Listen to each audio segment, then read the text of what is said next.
Allez, bonjour à tous, on est parti pour cette analyse sur le Bitcoin. Donc on verra aujourd'hui juste le Bitcoin, ça va être une revue assez rapide puisqu'il se passe pas grand chose sur les autres cryptos. Mais sur le Bitcoin, on voit qu'on a essayé de casser le haut du range hier. On a quand même validé ce W, donc on le voit avec un creux, hop, ici, la ligne de coup du W, un deuxième creux ici, et on a été cassé la ligne de coup du W, ici, avec cette clôture, donc le W est bien validé. On a eu un retracement qui nous a permis de combler cette zone d'imbalance. Donc ici, il y avait un mini déséquilibre de marché, hop, qu'on est venu recombler. On voit aussi qu'on a toutes ces déséquilibres de marché à venir combler. Donc un déséquilibre de marché, c'est quand le cours a trop pump ou a trop dump, et du coup, il n'y a pas eu assez d'échanges, et on a un gap tout simplement. Si je mets par exemple le volume profile, hop, sur ce niveau-là, on voit qu'on a des trous dans ce volume profile, il n'y a pas eu de business, il n'y a pas eu d'échange, parce que le cours a dump trop violemment. Et en général, le marché aime bien revenir sur ces niveaux-là, parce qu'il aime pas laisser des trous dans le volume profile. Donc on a ce W qui est validé, le range n'est pas cassé, on va voir le niveau théorique de l'extension de ce W. Voilà, donc on a une extension au niveau des 1,118 et des 2 de Fibo, donc ce qui nous ferait un premier niveau à aller chercher au niveau des 22 100 $, ce qui est le premier niveau à aller chercher de ce W.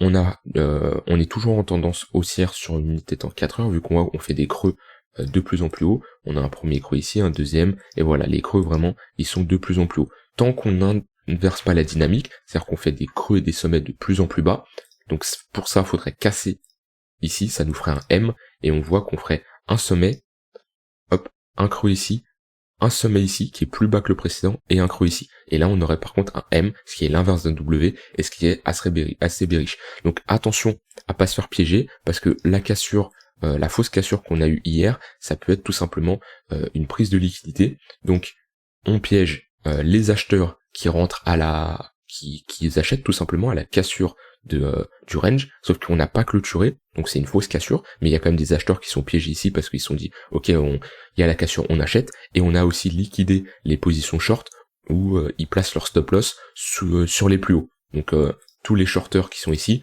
hop, ils ont pris leur ordre je ne sais pas où et ils placent leur niveau stop sur les plus hauts. Donc voilà, on a piégé des deux côtés, donc maintenant il faut vraiment faire gaffe à pas venir casser ce niveau-là. Sinon si je place un Fibonacci sur ce niveau ici, tac. Les 0,382 faut les maintenir, et en tout cas si on casse ce M en 4 heures, on ira retourner dans la zone de rechargement au niveau des 0,118 et des 0,786. D'un point de vue liquidité, donc hop, ça c'est un outil que j'utilise aussi assez souvent, que je vous avais jamais présenté, c'est Kingfisher qui nous permet de voir où il y a le plus de liquidités à venir chercher. Donc les liquidités, c'est tout simplement les gens à liquider qui ont des leviers. Donc on est sur le contrat PERP, et on voit qu'on a un cluster assez énorme entre 18 000 $ et 19 000 $, donc ce qui correspond à toute cette zone. Hop, tac, je vais me mettre en daily, ce sera plus simple pour voir. On a du coup un cluster entre 18 000 et 19 000 $, donc c'est toute cette zone à peu près. Donc là, ici, si on retourne dans cette zone, il y aura énormément de gens à liquider, donc tout simplement des liquidations longues qui ont mis des leviers x5, x10, etc. dans ce gros range ici, et on peut potentiellement aller liquider. On a des liquidations short aussi qui se situent entre les 23 000 et 25 000 $. Donc, c'est-à-dire, hop, donc 23 000 et 25 000 $, donc c'est dans tout, hop, cette zone. Tac. Voilà, si on retourne dans cette zone, donc là où on était bloqué auparavant, on va pouvoir liquider énormément de shorters. Après on peut voir ça sur du plus long terme où on a d'autres niveaux, voilà, au niveau des 30 000, des 32 000, mais c'est pas d'actualité, on va vraiment se concentrer sur du court terme pour cette analyse. Donc voilà, c'est vraiment les zones où ici on va liquider énormément de shorts, ici on va liquider énormément de longs. Cet indicateur, comment l'utiliser? Et moi par exemple, si vous placez vous lancez un trade tout simplement, ça peut être une zone tout simplement de prise de profit. Parce que vous savez que le marché va potentiellement aller, c'est pas du sûr à 100%, c'est un indicateur comme les autres, mais potentiellement le marché va aller chercher cette zone où il y a énormément de liquidité. Donc ça peut être une très bonne zone pour TP, que ça soit pour un ordre long ou pour un ordre short. Enfin moi en tout cas c'est comme ça que je l'utilise.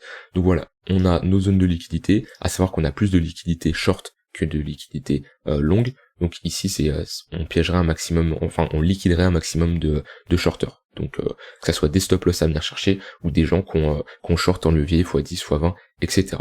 Donc voilà pour cette analyse qui était assez courte, il n'y a rien d'autre à ajouter, on est toujours dans ce range, voilà, mettez vos alertes en haut du range et en bas du range, et en fonction de où ça casse, en fonction de votre stratégie, votre setup, vous saurez quoi faire tout simplement. Voilà, j'espère que cette vidéo vous aura plu. S'il y a des questions, des choses que vous n'avez pas compris, je vous invite à rejoindre le Discord qui est en lien bio, et on se retrouve sur Discord pour échanger tout simplement. Bye bye.